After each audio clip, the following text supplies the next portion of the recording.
that things are made more difficult for the elite athletes, shall we call them, by the fact that the field is so crowded. Yes, worryingly large. 14 runners in this field. These are perhaps the leading 7. Yvonne Murray, who, as runner-up to Zola Budd in Edinburgh, set a Scottish mile record recently. Then Suzanne Morley of Britain. Renee Odom of the USA, 6th in their national championship at 1,500 metres. Julie Lawson, who won the women's 3A's title at 1,500. From Carol Bradford, runner-up at 5,000. And Zola Budd, the national champion at 3,000 metres. In very impressive form in Edinburgh.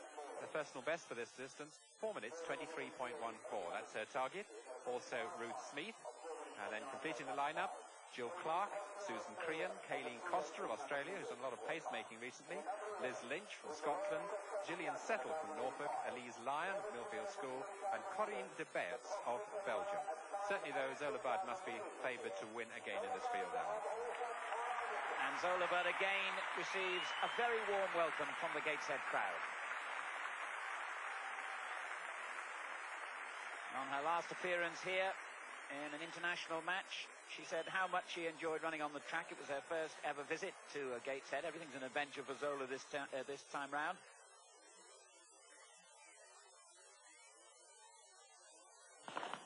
Four laps of the track then in this women's mile, and we're likely to see Kayleen Coster, the 400-metre runner from Australia. There she is in the yellow vest and the blue shorts, going into the lead. Suzanne Morley is in second place, and it looks like Carol Bradford challenging for third, with Zola just moving up and getting out of trouble by running wide in lane 2.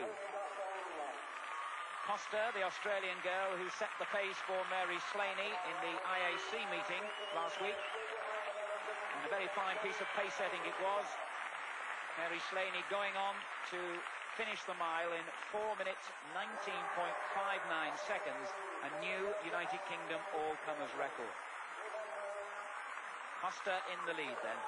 Zola Budd in second place. Julie Lawton has moved through to third. Yvonne Murray, the 20-year-old Scottish girl from Edinburgh, wearing number 1 in fourth place. Suzanne Morley just behind her. So it's Coster, Budd, Lawton, Murray and Morley.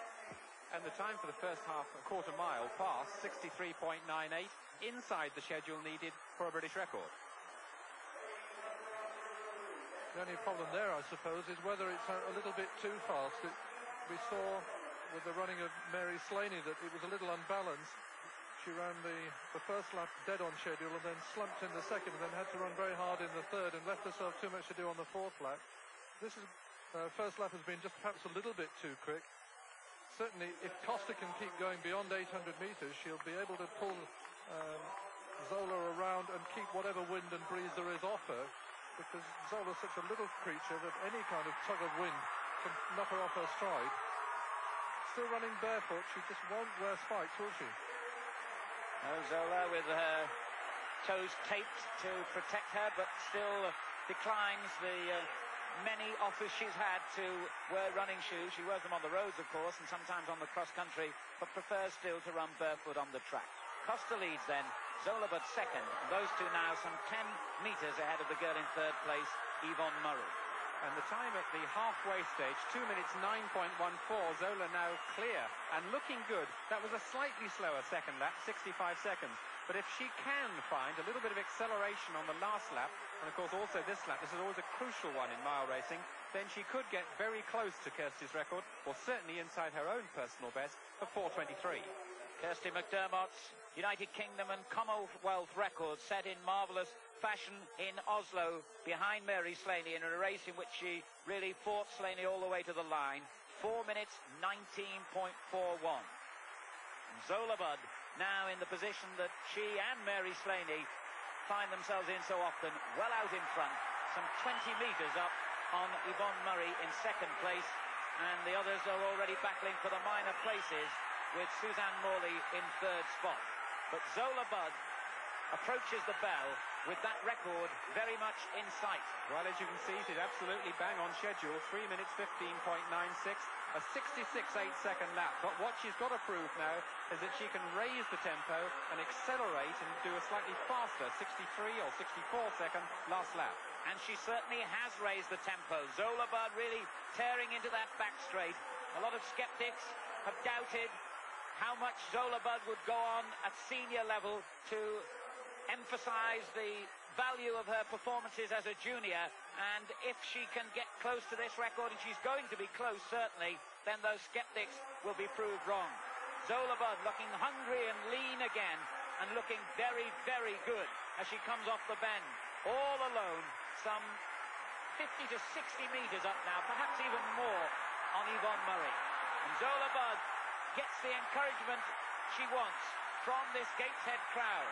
4 minutes 19.41 is Kirsty McDermott's UK and Commonwealth record.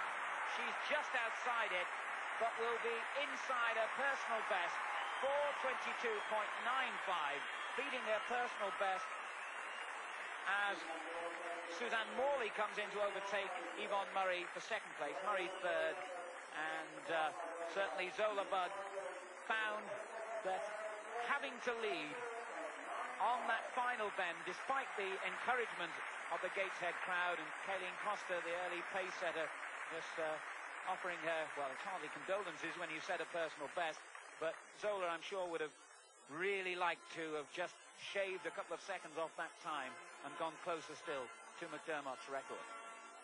It was really hard work, that last 100 meters. It suddenly seemed to hit her. Tom McNabb once said it looked as if somebody shot her from the grandstand with a silver bullet.